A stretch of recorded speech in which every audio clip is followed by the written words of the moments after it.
Kryetari i Partisë Demokratike Sali Berisha gjatë një bashkëbisedimi virtual me qytetarët deklaroi se qeveria po vijon sipas tij ndëshkimin e qytetarëve duke mos ulur dhe përgjysmuar taksën mbi karburantin. Ai u shpreh se çmimi i lartë i naftës po ndikon drejt për drejt në rritjen e kostove të jetesës, duke sjellë shtrenjtësimin e produkteve ushqimore dhe duke rënduar situatën ekonomike të fermerëve dhe pensionistëve. Jo vetëm që refuzon të përgjysmoj barrën fiskale apo ta sjell në nivelin e ngarkesës fiskale që ka Kosova dhe Maqedonia në mënyrë që çmimi i naftës të arrijë në këto nivele, por ai njoftoi këto ditë se do heq edhe subvencionet për naftën e fermerëve. Domethënë, ky është një qëndrim cinik, një qëndrim i pashpirt, siç është i pashpirt dhe cinik qëndrimi ndaj pensionistëve, të cilëve ja u mbajti bonusin që duhet t'ja u jepte që në janar. Kryedemokrati theksoi se në rast se Partia Demokratike vjen në pushtet, hapi i parë do të jetë ulja e ngarkesës fiskale mbi karburantin në nivele të ngjashme me vendet e rajonit, si Maqedonia e Veriut dhe Kosova, duke synuar lehtësimin e menjëhershëm të barrës për qytetarët dhe bizneset. Akti i parë,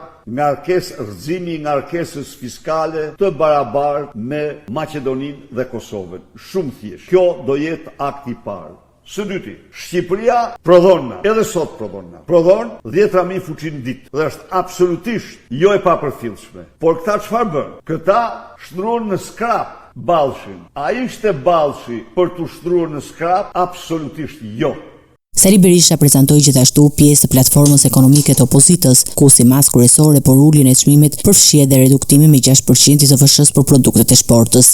Për sa i përket ushqimeve të shportës, unë të garantoj si hap i parë do të jetë ulja e TVSH-s në 6% për të gjitha ushqimet e shportës.